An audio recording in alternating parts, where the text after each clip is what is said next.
నమస్కారం. ఆధ్యాత్మిక సుధాసాగరం ధర్మ సందేహాలు కార్యక్రమానికి స్వాగతం. ఆషాఢ మాసం తెలుగు సంవత్సరంలో 4వ నెల, అలాగే ప్రకృతి శోభను సంతరించుకునే చక్కటి మాసం. మరి శుభకార్యాలు తలపెట్టకపోయినా సరే ఆధ్యాత్మిక వేడుకలకు, ఎన్నో సంప్రదాయాలకు, వ్రతాలకు నెలవు ఆషాఢ మాసం. శూన్యమాసంగా పిలిచే ఈ మాసంలో దక్షిణాయనం ప్రారంభమవుతుంది. మరి ఈ ఆషాఢ మాసంలోనే గోరింటాకు ప్రత్యేకత ఎందుకు అంతగా ఉంటుంది, అట్లాగే అత్తాకోడలు ఎందుకు దూరంగా ఉండాలి వంటి ఎన్నో సందేహాలను ప్రేక్షకులు మాకు ఈమెయిల్ ఉత్తరాల ద్వారా పంపించారు. వాటిని నివృత్తి చేయడానికి మనతో పాటు ఉన్నారు ప్రముఖ ఆధ్యాత్మికవేత్త ఆచార్య కాకునూరి సూర్యనారాయణమూర్తి గారు.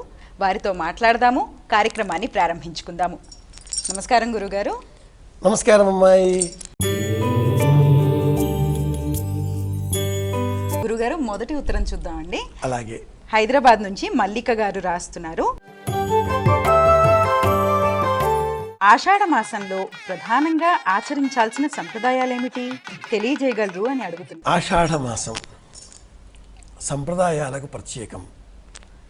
ఒకటి జగన్నాథ రథయాత్ర, 2 తొలి ఏకాదశి, 3 ఆషాఢ శుద్ధ పంచమి వర్షారంభ సంరంభాన్ని పురస్కరించుకొని నీటిని పూజించడం, 4 చాతుర్మాస్య వ్రత దీక్షలు ప్రారంభం, 5 ఆషాఢ పౌర్ణిమ మనం గురును పూజించవలసిన కాలం.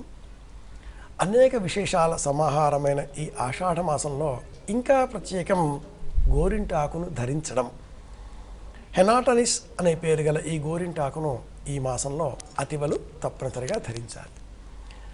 వీటికంటే మించి ఈ మాసానికి ఇంకా కొన్ని ప్రత్యేకతలు ఉన్నాయి. ఒకటి, అమ్మవారిని ఆరాధించే మాసం ఇది. తెలంగాణలో బోనాల జాతర, ఆంధ్ర, రాయలసీమ, ఇతర తెలుగువారికి సంబంధించిన ప్రాంతాలలో వారాహి అమ్మవారి ఉత్సవాలు, నవరాత్రులు, వేపమండలు, మామిడాకులు, పసుపు కుంకుమలు, శివసత్తులు, పూనకాలు, వీటితో ఈ ఆషాఢ మాసమంతా ఆనందాన్ని సంతరించే విధంగా ఉండగా, దక్షిణాయన పుణ్యకాలం ప్రారంభం కావడంతో పగటి కాలం ఇక పైన నెమ్మదిగా తగ్గిపోతూ రాత్రికాలం పెరగడం ఏకాదశి నుంచి ప్రారంభమవుతుంది. కనుక ఈ మాసంలో మరింత విశేషంగా పుణ్య బలాన్ని పెంచుకోవడం కోసం జపాలు, పూజలు, వ్రతాలు, నియమాలు చేస్తూ, మరి ఇలాంటి కార్యక్రమాలన్నీ చేయాలి అంటే భార్యాభర్త కలిసి ఉండాలి. అలా ఉండకుండా నూతనంగా వివాహమైన ఆ దంపతులను విడదీసే విధంగా అత్తాకోడలు ఒక ఇంటిలో ఉండకూడదు, మామ అల్లుడు ఒక గడప దాటకూడదు. ఇలాంటి ఆచారాలతో తెలుగువారు ఆ నవవధువును అత్తవారింట ఉండకూడదు, పుట్టింటికి పంపించాలి అనే సంప్రదాయానికి తెరతీశారు. ఆషాఢ మాసాన్ని శూన్యమాసం అని కూడా అంటారు.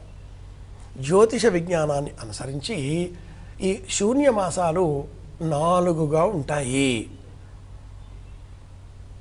మీన చైత్రం, ధనుఃపుష్యం, మిథునాషాఢం. ఈ మూడింటితో పాటుగా కన్యా, అలాగే మకర సంబంధంగా వచ్చే విశేష అంశాలలో కన్యా మాసంలో కూడా రవి సంక్రమణం. ఈ 4గింటిలో కొంతకాలం శోభాయమానంగా ఉండదు. వీటన్నిటినీ ఎందుకు చెప్పారు అంటే, సూక్ష్మంగా మళ్ళీ మనం మేఘ సందేశ మహాకావ్యంలో కవికుల గురువు కాళిదాసు ఒక శ్లోకం చెప్పి ఉన్నాడు. శాపవశాత్తు యక్షుడు రామగిర్యాశ్రమేషు, కొండ మీద ఉన్నాడు ఇల్లాలకి దూరమై. ఆషాఢస్య ప్రథమ దివసే మేఘమాశ్లిష్ట సానుం వప్రక్రీడ పరిణతగత ప్రేక్షణీయం దదర్శ కశ్చిత్ కాంత విరహ గురుణ స్వాధికారాత్ ప్రమత్త. ఈ మిథునంలో రవి సంచారం ఉన్నప్పుడు ఆషాఢ మాసం ప్రారంభమవుతుంది. మిథునంలో ఆర్ద్ర నక్షత్రం శివుడు ఉంటాడు. ఆ మిథున రాశికి 180 డిగ్రీలలో ధనురాశి ఉంటుంది. ఆ ధనురాశిలో మూలా నక్షత్రం సజిటేరియస్కి సంబంధించిన ఈ కోణం అంతా కూడా మన్మథుడికి సంబంధించింది. మన్మథుడు పుష్పబాణుడు. పరమేశ్వరుడు తన కంటి మంట చేత ఈ మన్మథుని దహనం చేసిన కారణం చేత ఈ మాసంలో వివాహాలు చేయకూడదు. ఇది శూన్యమాసం. ఇలాంటి అనేక జ్యోతిష, ఖగోళ, వైజ్ఞానిక అంశాల సమాహారమే ఆషాఢమాసం. చాలా అద్భుతమైన మాసం. పుణ్య బలాన్ని పెంపొందింపజేసుకోవలసిన అవసరాలని, అవకాశాలని మనకు పుష్కలంగా అందించే మాసం ఈ ఆషాఢమాసం. మరొక ఉత్తరం చూద్దాం గురుగారు. రాజమండ్రి నుంచి సుబ్బలక్ష్మి గారు రాస్తున్నారు.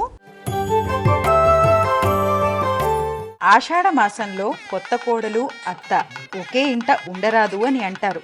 ఎందుకని తెలియజేయగలరు అని అడుగుతున్నారు గురుగారు. ఎందుకు ఆషాఢ మాసంలో కోడలు, అత్త ఒక ఇంట్లో నివసించకూడదు? శాస్త్రంలో మాఘమాసం నుంచి 5 నెలలు వివాహానికి అనుకూలమైన కాలాలు. మాఘం, ఫాల్గుణం, చైత్రం, వైశాఖం, జ్యేష్టం. ఈ కాలాలలోనే వివాహాలు, అలాగే తదుపరి వంశం అంకురించే విధంగా నిర్వహించేటటువంటి శోభనాది కార్యక్రమాలు అయిన అనంతరం ఆ అమ్మాయి అమ్మ దగ్గరికి వెళితే ఆనందాన్ని సంతరించుకుంటుంది. ఆషాఢ మాసంలో అమ్మను మనం ఇంటికి ఆహ్వానిస్తున్నాం. అమ్మ అంటే అమ్మాయి కూడా. ప్రతి మహిళలో అమ్మవారిని చూడాలి అని చెప్పేటటువంటి సందేశం ఈ ఆషాఢ మాసంలో అమ్మవారి ఉత్సవాలలో మనం గమనించవచ్చు. తెలుసుకోవాల్సిన అంశం కూడా ఇదే. వివాహం అయిన అనంతరం తమ కూతురిని తమ ఇంటికి తిరిగి ఆహ్వానించి చీరే సారే అందించి వస్త్రాలు, గాజులు, పసుపు, కుంకుమ ఇచ్చి సంతోషపెట్టి తిరిగి అమ్మాయి మీ ఇంటికి వ్రతాల కోసం వెళ్ళవలసింది అంటూ పంపించే మాసం శ్రావణ మాసం.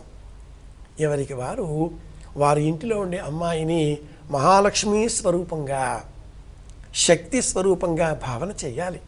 కనుక వివాహం అయిన అనంతరం ఆ అమ్మాయి నూతన వధువు, ఆ ఇంటికి కొత్త కోడలు. ఆడపిల్ల కదా, ఈడపిల్ల కాదు, ఆడపిల్ల.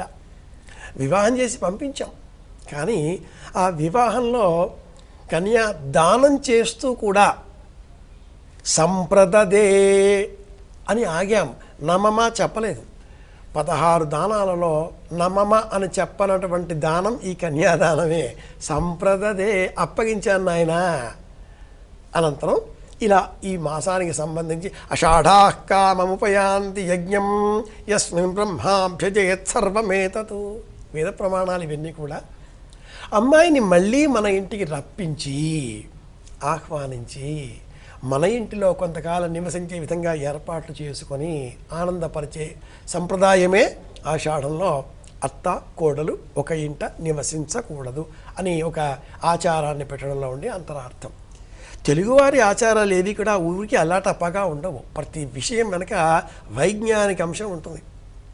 ఇది ఎలాంటిదో పౌష్యమాసంలో కూడా బావగారు ఆ ఇంటి కొత్తగా వచ్చిన కోడలు అత్తవారింట్లో కలిసి ఉండకూడదు. మరిది తన భర్తకు తమ్ముడు ఉన్న ఇంట జ్యేష్ఠ మాసంలో కూడా ఆ అమ్మాయి అత్తవారింట్లో ఉండకూడదు. ఇలా 3 మాసాలకు సంబంధించిన నియమాలు ఉన్నాయి. కానీ మనవారు ఆషాఢానికే ఎక్కువగా విలువనిచ్చారు. ఆషాఢాన్నే మనం పాటింపులో స్వీకరిస్తున్నాం.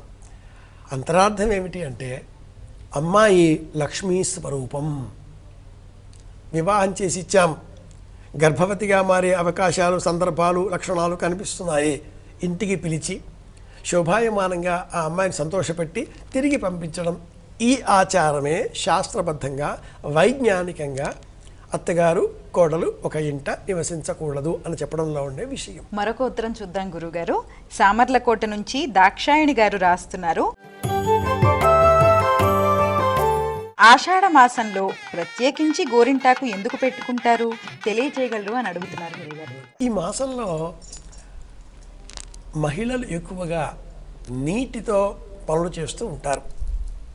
వస్త్రాలు శుభ్రం చేయడం, వంట చేయడం, పాత్రలు శుభ్రం చేయడం, వాకిలి వర్షాలు పడుతూ ఉంటాయి, ముగ్గులు వేయడం, రంగవల్లికలు తీర్చిదిద్దడం, వాకిలిలో నీళ్లు చిమ్మడం, ఇలాంటితో నిరంతరం వారి పాదాలు చేతులు నీళ్ళలో ఉంటూ ఉంటాయి. వర్షాలు ఆరంభం అవుతున్న తరుణంలో ఇది కొత్త నీరు, కొత్త వర్షపు బిందువు. గత 3 నెలల కాలంగా భూమి వేడెక్కిపోయి ఉన్నది. కృత్తిక, రోహిణి ఈ కార్తెల కారణంగా ఆర్ద్ర కార్తె అనంతరం చినుకు కురవడంతో ఒక్కసారిగా ఆ వేడి బయటికి వస్తుంది.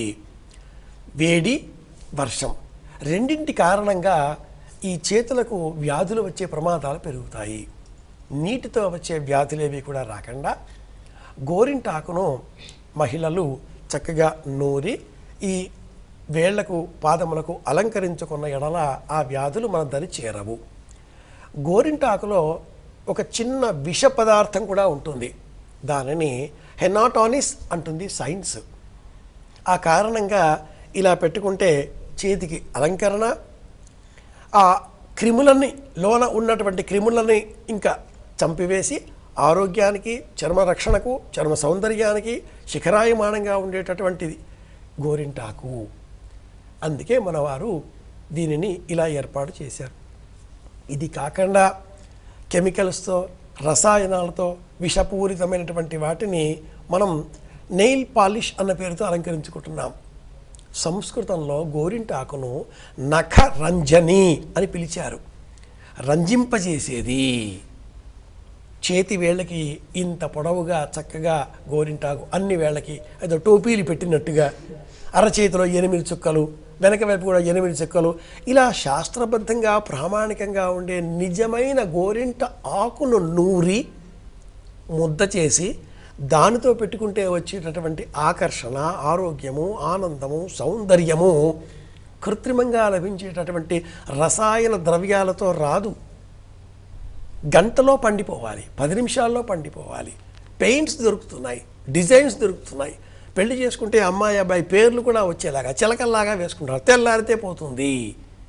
ఈ కెమికల్స్ వల్ల చర్మ వ్యాధులు వస్తున్నాయి, పొట్టు లేచిపోతుంది. గమనించండి.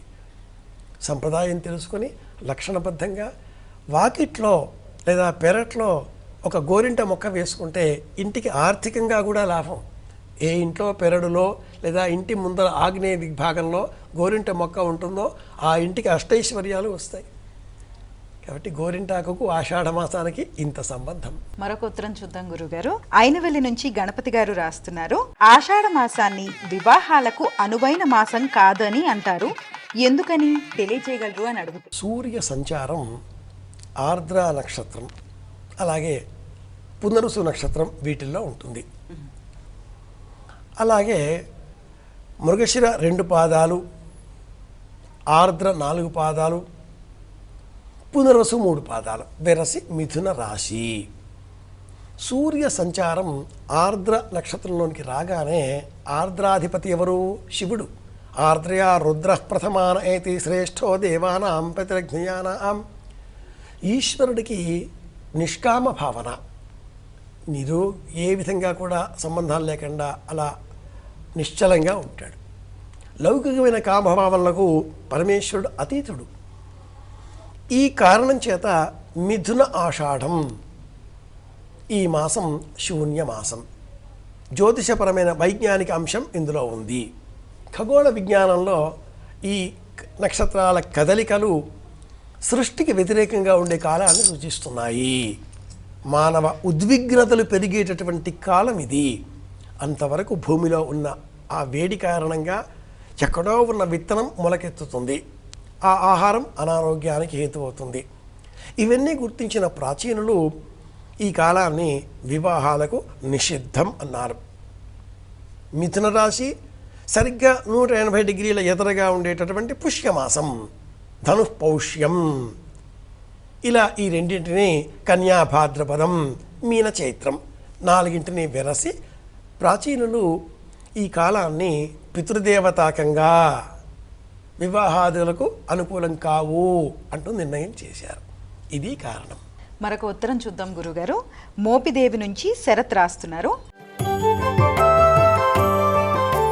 ఆషాఢ మాసంలో వారాహి నవరాత్ర ఆరాధన విశిష్టత ఏమిటి తెలియచేయగలరు అని అడుగుతున్నారు గురుగారు. ఈ రోజుల్లో ఏది రహస్యం కాకుండా పోతుంది. అతి రహస్యం బట్టబయలు అని తెలుగు వారింట ఒక సామెత కూడా ఉంది. పూర్వకాలంలో ఈ వారాహి నవరాత్రులను అందరూ ఆచరించేవారు కారు, పాటించేవారు కారు. ఒకనొక రాజకీయ నాయకుడు తన వాహనానికి ఈ పేరు పెట్టడంతో అందరికీ ఇదేదో ఉంది అన్న ఆలోచన కలగడంతో ఇక ఆ అమ్మవారిని వెంటాడి పూజలు చేసి మా కోరికలు తీరుస్తావా లేదా అంటూ మొదలెట్టారు. చైత్ర నవరాత్రులు వసంత నవరాత్రులు, ఆశ్వీజ నవరాత్రులు శరన్నవరాత్రులు, ఇవి రెండు మాత్రమే ప్రసిద్ధం. ఇవి రెండూ కాకుండా ప్రాచీనులు ఇంకొక 2 నవరాత్రులు, 4 విధాలుగా ఉండే నవరాత్రులను పాటించేటటువంటి వారు. అందులో ఒకటి ఈ ఆషాఢ మాసం శుక్లపక్షం పాడ్యంతో ప్రారంభమై నవమి వరకు ఉండేటటువంటి వారాహి నవరాత్రులు. లలిత సహస్రనామావళిలో ఒక నామం కిరిచక్రరథారూఢ. అమ్మవారి వాహనానికి వరాహములు ఆ వాహనాన్ని రథాన్ని లాగే విధంగా మహానుభావులు వ్యాసుల వారు వర్ణించి ఉన్నారు. అదేవిధంగా అమ్మవారికి సంబంధించిన వివిధ రూపాలలో రాక్షస సంహారాన్ని చేసేటటువంటి శక్తి రూపాలలో కాళి అనుచర గణాలలో వారాహి స్వరూపం ఒక్కటి. ముఖలింగ దేవాలయం శ్రీముఖలింగంలో విజయనగర ప్రాంతంలో అత్యంత పురాతనమైన తెలుగునాడు ఈ ప్రాంతానికి సంబంధించిన మొట్టమొదటి వారాహి అమ్మవారి ఆలయంగా మనం చూడవచ్చు. 1000 సంవత్సరాల చరిత్ర. ఆ శ్రీముఖలింగ దేవాలయానికి ఉండే గర్భాలయానికి కూడా ఒక కిటికీ ఉండడం, ఆ కిటికీకి ఎదరగా ఆలయంలో ఉత్తరం వైపు దక్షిణాభిముఖంగా ఉండే వారాహి అమ్మవారి ఆలయాన్ని నేడు మనం చూడవచ్చు. వారాహి అమ్మవారి నవరాత్రుల ఆచరణ ఎక్కువ శాతం ఉభయ గోదావరి జిల్లా ప్రాంతాలలో మాత్రమే మనం చూసేవాళ్ళం ఒకప్పుడు. ఈనాడు దేశమంతా వ్యాపించింది. కాశీ క్షేత్రంలో కూడా వారాహి ఉత్సవాలు, వారాహి దర్శనం, జనాలంతా కూడా ఉదయమే 6ంటికే వెళ్ళేసి అమ్మవారిని దర్శనం చేసుకునే ప్రయత్నం చేయడం చూస్తున్నాం. గ్రామదేవతగా చెబుతూ ఉన్నాం. తెలంగాణలో వారాహి నవరాత్రుల ఉత్సవాలను ఆషాఢ మాసంగా నిర్వహించేటటువంటి ఎల్లమ్మ జాతరగా గుర్తించాలి. ఎల్లమ్మ, పోచమ్మ ఈ ఆలయ నిర్మాణాలలో బొడ్రాయి ఈ ఆలయ నిర్మాణాలలో పూర్వం బైండ్ల అనే వంశాచారానికి చెందిన వారు సజీవంగా ఉండే ఒక వరాహాన్ని తీసుకువచ్చి వారి వారి కర్మలతో కూడుకున్న విధానాలతో కొన్ని తాంత్రిక క్రియలు చేసి ఆ బొడ్రాయిని అక్కడ స్థాపించేటటువంటి వారు. వరాహమిహిరుడికి సంబంధించి మనం ఈ వరాహాన్ని జ్యోతిష శాస్త్రంలో కూడా ఉదాహరణగా సాభిప్రాయంగా తెలుసుకుంటూ ఉంటాం. సమస్త రూపాలు దేవతా రూపాలే అని చెప్పేటటువంటి ఈ వారాహి నవరాత్ర ఉత్సవాలు అత్యంత రహస్యమైనవి, గోపనీయమైనవి.